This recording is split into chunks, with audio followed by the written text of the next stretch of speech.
Hi friends, வணக்கம். Welcome to flavours of Tamil Nadu. இன்றைக்கி நம்ம தேங்காய் இல்லாத டைமில் வீட்டில் இருக்கிற பொட்டுக்கடலையை வச்சு சூப்பரான சட்னி எப்படி அரைக்கிறதுன்னு பார்க்கலாம் வாங்க.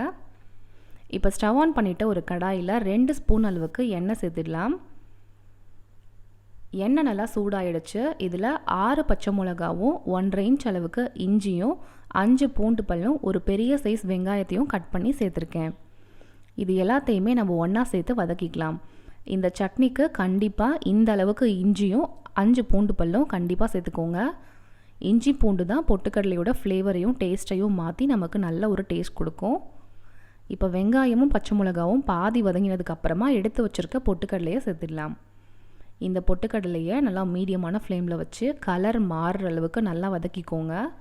அப்போ தான் சட்னியில் பொட்டுக்கடலையோட வாசனை ரொம்ப அடிக்காமல் ரொம்ப ரொம்ப டேஸ்ட்டாக இருக்கும். இப்போ பாருங்கள், பொட்டுக்கடலையோட கலர் நல்லா மாறி வந்துடுச்சு. இந்த அளவுக்கு வதக்கினா போதும். நான் இப்போ ஸ்டவ்வை ஆஃப் பண்ணிடுறேன். இதை நம்ம நல்லா ஆற வச்சிடலாம். இப்போ நல்லா ஆறியாச்சு. மிக்ஸி ஜாருக்கு மாற்றிட்டு இந்த சட்னிக்கு தேவையான அளவுக்கு உப்பையும் சேர்த்துடலாம். இதை நல்லா நைஸாக அரைக்கிறதுக்கு தேவையான அளவுக்கு தண்ணியும் ஆட் பண்ணிக்கலாம். இந்த சட்னியை நைஸாகவே அரைச்சிக்கோங்க, அப்போ தான் ரொம்ப நல்லாயிருக்கும். தேங்காய் சட்னி மாதிரி கொரப்பாக அரைக்க வேண்டாம். இப்போ நல்லா நைஸாக அரைச்சி எடுத்துகிட்டு வந்தாச்சு. நம்மளோட சட்னி சூப்பராக ரெடி ஆகிடுச்சு. இந்த சட்னியை கொஞ்சம் காரம் அதிகமாக இருக்கிற மாதிரி அரைச்சிக்கோங்க, அப்போ தான் திகட்டாமல் சாப்பிட்றதுக்கு நல்லாயிருக்கும்.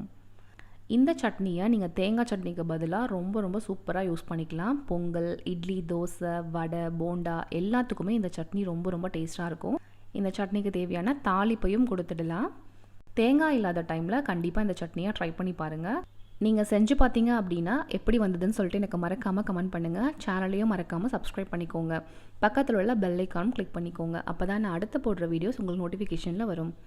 ஓகே ஃப்ரெண்ட்ஸ், தேங்க்யூ ஃபார் வாட்சிங். மீண்டும் அடுத்த வீடியோவில் பார்க்கலாம். பாய்.